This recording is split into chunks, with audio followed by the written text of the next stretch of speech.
Well, thank you so much for taking the time. I mean, it was such an interesting series to watch. What made you want to do a second series of Limitless? A few things, the first season almost killed me, and I thought never again.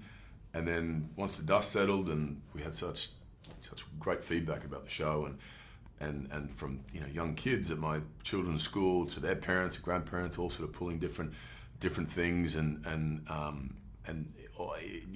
different educational offerings, I guess, that we may and may not have been aware of, and I thought something around the I don't know, at this point in my life, around sort of what am I putting into the world and what am I offering up, and this felt like an opportunity to explore some different spaces with the world of health and wellness and longevity in a fun, educational way, and also sort of torture myself in the process at times. So it was exhausting. It was profoundly rewarding as well at times, and I think the reason for jumping in it again was also just around my own curiosity with these subjects and my own need to sort of ask bigger, deeper questions at this point in my life and try and figure it all out. And I have probably more questions than I do answers, but it's not such a bad thing either, And it was in the first series that you discovered you had an increased risk of developing Alzheimer's. What impact did that have on you, and how has that changed your outlook on life? I mean, it sort of got misconstrued a little bit. It wasn't a diagnosis. It was it was a warning sign. I was in a category that had an elevated risk to it. But it was just further motivation to take care of myself, and arm myself in the best way possible to hopefully not end up in a space where I have dramatic cognitive decline and so on in my later years. But it's something that a lot of people face, and it's very prominent in the world, and the chance to sort of offer up educationally different research and science and a better understanding around the subject for people navigating it, either for themselves or loved ones, felt like a great opportunity. This whole series, the first season, this season, I'm constantly thrust into sort of unfamiliar environments or forced outside of my comfort zone.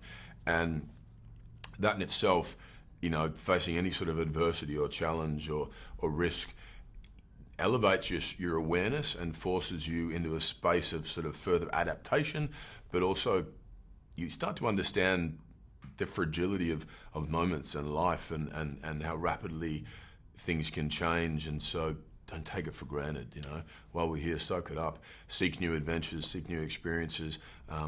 Don't settle for the easy route, because the greatest lessons come from the more challenging ones. And so that was what this whole experience was for me, and I feel very, very grateful for that. There's a fine line between healthy aging and extreme biohacking. For you personally, where do you draw the line between what you want to try versus what feels excessive? I think it's around whatever that inner drive is, and it's deeply personal to all of us, around the why. Why are you seeking this out? Live a longer, better life. Okay, great. Well, at what cost? And I could, you could get up and have your exact routine and do your ice bath and your sauna and your training, your nutrition, and then go to bed at a certain time and wear your light blocking orange lenses and not look at screens and all we know all that stuff is there, and we know kind of for the most part the good and the bad. There's also something to be said for our perspective and relationship to all of that. And it's no point doing all that if you're also isolated at home, lonely. And so, and this again is a personal decision around I'm going to put a lot of my energy in health and wellness, but I also want to enjoy life, and so it doesn't all have to be perfect in its execution and in its sort of navigation. And I think there are some really extreme biohacking things that I have no interest to sort of explore, and others do, and power to them, and maybe there'll be something they can offer myself and someone else. And so it is a sort of a collective experience where we're all offering up, receiving, sharing this information, and we don't necessarily individually have to do that all on our own.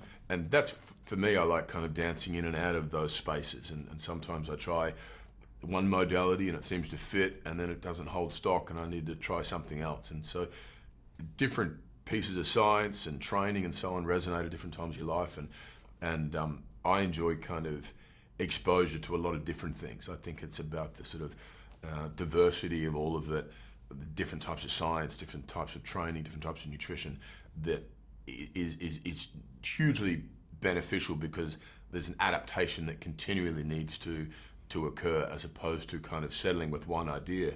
And that would be my concern, is that, like, if you're sort of very boxed in with one way of thinking, you immediately close doors to other opportunities, but also you better have 100% certainty that that is the correct box to be in. So, I enjoy kind of, operating in different spaces, and it continues to keep my curiosity, I think, and which is most important. And Brian Johnson is probably one of the most talked about people when it comes to that longevity, and his mindset is, I want to live forever. Yeah. Is that a mindset you share, or do you feel that aging is something we should try and embrace rather than fight?